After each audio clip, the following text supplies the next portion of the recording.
Ben voilà Mathieu, tu as eu ici la possibilité de tester le vecteur démo. Qu'est-ce qui t'a encouragé à faire cette démonstration-là? Ce qui m'a encouragé, c'est du fait que je vais peut-être devoir réinvestir dans un système d'alimentation autre que celui que je n'ai, parce que ma mélangeuse commence à avoir une limite au niveau de sa capacité. Le tracteur qui est devant, on va sans doute avoir des frais à faire dessus. Et comme le lit m'avait déjà demandé pour savoir si je ne serais pas intéressé de tester le Vector, je trouve que ça a été vraiment une bonne opportunité à ce moment-là de le faire. Et voilà pourquoi j'ai accepté la demande de Lely. C'est bien. Et autre chose, maintenant que tu as pu un peu tester la machine, qu'est-ce que tu en penses un petit peu techniquement et comment on a su l'adapter par rapport à ton troupeau? Moi je trouve que tout d'abord je suis vraiment heureux d'avoir pu faire le test chez moi en réel, quoi.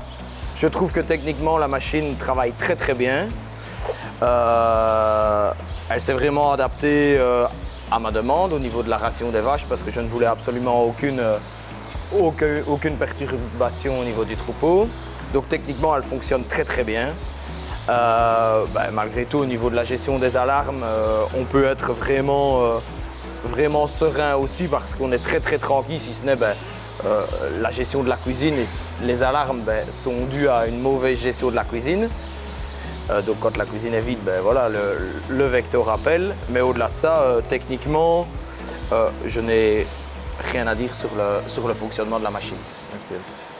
Et sinon, comment ça a été l'adaptation par rapport à toi qui n'avais pas du tout d'expérience avec un système automatique comme ça, l'adaptation par rapport au programme, par rapport aux différents changements que tu as dû faire pour adapter cette machine de démonstration à ton troupeau?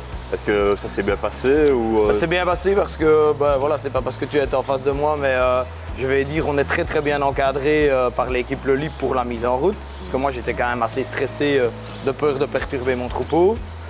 Ensuite, malgré tout, la chance aussi d'avoir déjà les applications pour le Discovery et le Juno qui sont finalement assez semblables, m'a aidé aussi au quotidien. Et voilà, c'est assez simple d'utilisation, donc je vais dire, grâce à la mise en route à vos côtés, je dois dire que tout s'est relativement bien passé. Et ici maintenant, si tu devais tirer une conclusion par rapport à ce que tu as vu là, qu'est-ce que tu dirais?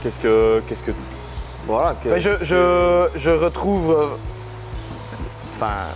beaucoup d'avantages à la machine, j'y retrouve aussi des inconvénients. Pour moi, le plus gros des avantages, c'est la flexibilité au niveau du travail. C'est le gain de temps à l'avenir dans une cuisine bien adaptée à ce dont on a besoin pour nous nourrir les différents lots. Ici, la cuisine de démo a ses limites, on le sait, et donc voilà. Donc pour moi, le gros avantage, c'est la gestion du temps et la flexibilité au niveau du travail. Maintenant, j'aurais espéré peut-être davantage de réponses au niveau de mon troupeau. J'aurais espéré en tirer peut-être plus profit de cette alimentation régulière, en apportant du frais régulièrement aux vaches. Et ça, malgré tout, ça m'a manqué un peu. Voilà, de voir vraiment des performances au niveau du troupeau améliorées. Voilà. Très bien. En tout cas, Mathieu, je tenais vraiment à te remercier pour ton engagement, aussi bien que le tien personnellement, mais aussi de ton nutritionniste et l'équipe FMS qui était là aussi, et mon équipe technique aussi. Absolument, voilà. Moi aussi, je tiens vraiment à vous remercier pour le professionnalisme dont vous avez fait part de A à Z. Et vous remercier aussi malgré tout de m'avoir fait bénéficier de cette opportunité-là. Voilà, super. Un grand merci en tout cas. Merci aussi, Nathan.